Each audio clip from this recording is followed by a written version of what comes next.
Hai, Assalamualaikum warahmatullahi wabarakatuh. Perkenalkan, nama saya Erni di mata pelajaran Pendidikan Pancasila dan Kewarganegaraan.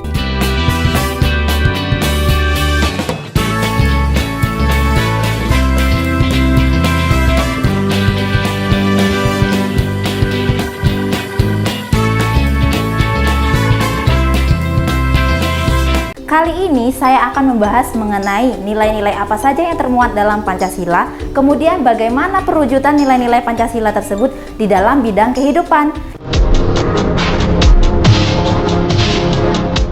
Yang pertama, sebelum saya akan membahas mengenai nilai-nilai apa saja yang termuat dalam Pancasila, di sini saya akan menjelaskan mengenai arti dari nilai tersebut. Nilai berasal dari bahasa Latin yang artinya adalah kuat, baik, dan berharga, di mana nilai ini merupakan sesuatu yang sangat penting dan bermanfaat bagi hidup manusia, sehingga nilai tersebut dapat menyempurnakan hidup manusia. Kemudian, ada dua tokoh yang mengemukakan pendapat mengenai nilai-nilai apa saja yang termuat dalam Pancasila. Yang pertama adalah Notonegoro.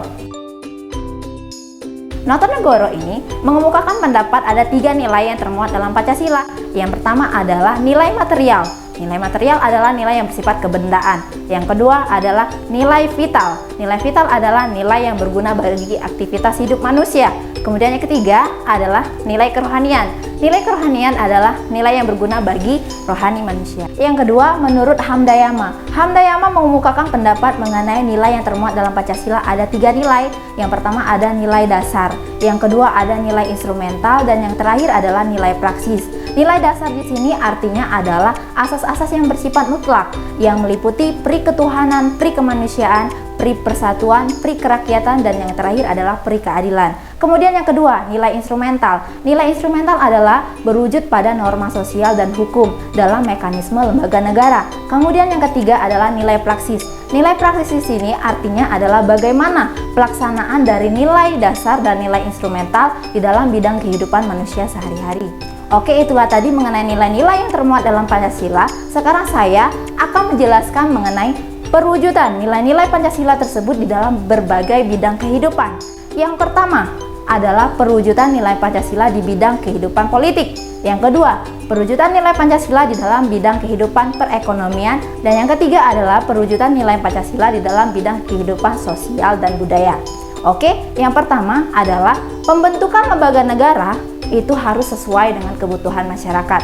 Maksudnya di sini adalah di Indonesia, lembaga negara itu terbagi menjadi tiga. Lembaga negara legislatif, eksekutif, dan yudikatif.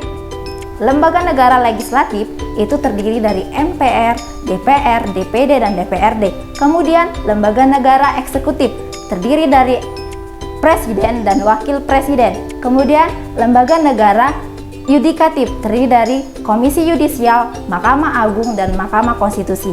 Itulah mengenai lembaga negaranya. Itu diatur wewenang dan tugasnya di dalam Undang-Undang Dasar Negara Republik Indonesia tahun 1945. Kemudian yang kedua, bagaimana sistem hukum nasional yang ada di Indonesia?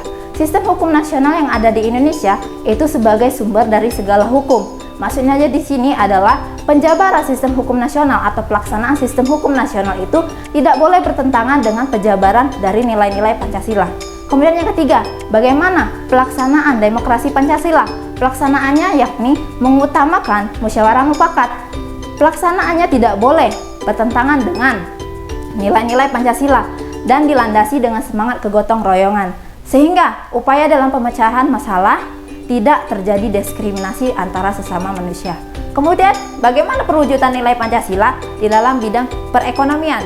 Sesuai dengan pasal 33 Undang-Undang Dasar 1945 menyebutkan dan menjelaskan mengenai arti dari pasal 33 ini bahwa perekonomian itu disusun atas usaha bersama berdasarkan asas kekeluargaan. Kemudian, penguasaan negara terhadap bumi, air, dan kekayaan alam itu berdasarkan kesejahteraan masyarakat. Maksudnya di sini adalah penguasaan negara terhadap bumi, air, dan kekayaan alam dipergunakan untuk sebesar-besarnya kemakmuran dan kesejahteraan masyarakat itu sendiri. Dan yang terakhir adalah yang ketiga, perwujudan nilai-nilai Pancasila di dalam bidang sosial. Bidang sosial di sini kita sebagai warga negara Indonesia harus menghargai sosial budaya yang ada. Kemudian yang kedua, kita sebagai warga negara Indonesia harus mencintai keanekaragaman sosial budaya yang ada. Dan yang ketiga adalah bagaimana kita sebagai warga negara Indonesia mengembangkan sosial budaya yang ada menuju pada modernisasi nilai-nilai Pancasila. Oke, itulah tadi mengenai nilai-nilai Pancasila dan bagaimana perwujudan nilai-nilai Pancasila. Jika teman-teman ingin bertanya, silahkan tulis di kolom komentar. Sampai bertemu lagi dengan saya Erni di mata pelajaran Pendidikan Pancasila dan Kewarganegaraan.